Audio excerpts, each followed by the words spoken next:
Sinbad ने कहा कि मैंने अच्छी खासी पैतृक संपत्ति पाई थी, किंतु मैंने नौजवानी की मूर्खताओं के वश में पड़कर उसे भोग विलास में उड़ा डाला।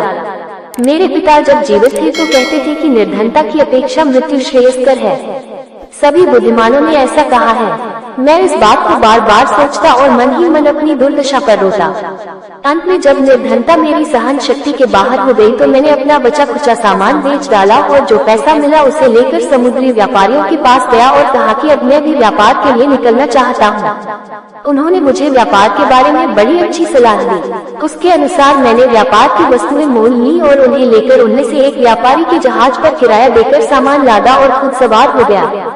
जहाज अपनी व्यापार यात्रा पर चल पड़ा। जहाज फारस की खाड़ी में से होकर फारस देश में पहुंचा, जो अरब के बाईं ओर बसा है और हिंदुस्तान की पश्चिम की ओर। फारस की खाड़ी लंबाई में 2500 मील और चौड़ाई में 70 मील थी। मुझे समुद्री यात्रा का अभ्यास नहीं था, इसलिए कई दिनों तक मैं समुद्री बीमारी से ग्रस्त रहा। फिर अच्छा हो गया। रास्ते में हमें कई टापू मिले जहां हम लोगों ने माल खरीदा और बेचा। एक दिन हमारा जहाज पालुराए हुए जा रहा था, तभी हमारे सामने एक हरा भरा सुंदर द्वीप दिखाई दिया। कप्तान ने जहाज के पाल उतरवा लिए और लंगर डाल दिए और कहा कि जिन लोगों का जी चाहे वे इस द्वीप की सैर कराएं। मैं और कई अन्य व्यापारी जो जहाज पर बैठे बैठे उब गए थे, खाने का सामान लेकर उस द्वीप पर नाव द्वारा चले गए। किंतु वह द्वीप उस समय हिलने लगा जब हमने खाना पकाने के लिए आग जलाई। ये देखकर व्यापारी चिल्लाने लगे कि भागकर जहाज पर चलो, ये टापू नहीं, एक बड़ी मछली की पीठ है। सब लोग कूद कूद कर जहाज की छोटी नाव पर बैठ गए। मैं अकुशलता के कारण ऐसा न कर सका। नाव जहाज की ओर चल पड़ी। इधर मछली ने, जो हमारे आग जलाने से जाग गई थी, पानी में गोता लगाया। मैं समुद्र में बहने लगा। मेरे हाथ में सिर्फ एक लकड़ी थी जिसे मैं जलाने के लिए लाया था। उसी के सहारे समुद्र में तैरने लगा। मैं जहाज तक पहुंच पाऊं इससे पहले ही जहाज लंगर उठाकर चल दिया। मैं पूरे एक दिन और एक रात उस अथाह जल में तैरता रहा। थकन ने मेरी सारी शक्ति हर ली और मैं तैरने के लिए हाथ पांव चलाने के योग्य भी न रहा। मैं डूबने ही वाला था कि एक बड़ी समुद्री लहर ने मुझे उछालकर किनारे पर फेंक दिया। किंतु किनारा समतल नहीं था, बल्कि खड़े ढलवान का था। मैं किसी प्रकार मरता गिरता वृक्षों की जड़ें पकड़ता हुआ ऊपर पहुंचा और मुर्दे की भांति जमीन पर गिर रहा। जब सूर्योदय हुआ तो मेरा भूख से बुरा हाल हो गया।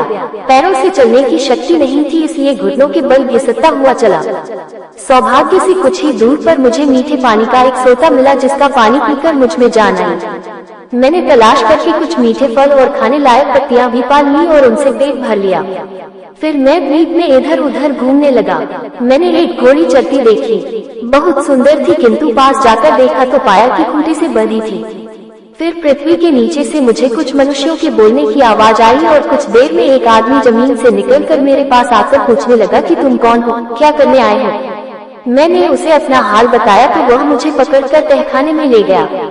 वहाँ कई मनुष्य और थे। उन्होंने मुझे खाने को दिया। मैंने उनसे पूछा कि तुम लोग इस निर्जन द्वीप में तहखाने में बैठे क्या कर रहे हो। उन्होंने बताया, हम लोग बादशाह के साइस हैं। इस द्वीप के स्वामी बादशाह वर्ष भर में एक बार यहाँ अपनी अच्छी घोड़ियाँ भेजते हैं ताकि उन्हें दरियाई घोड़ों से गाभिन कराया जाए। इस तरह जो बछेरे पैदा होते हैं वे राजघराने के लोगों की सवारी के काम आते हैं। हम घोड़ियों को यहाँ बांध देते हैं और छुपकर बैठ जाते हैं।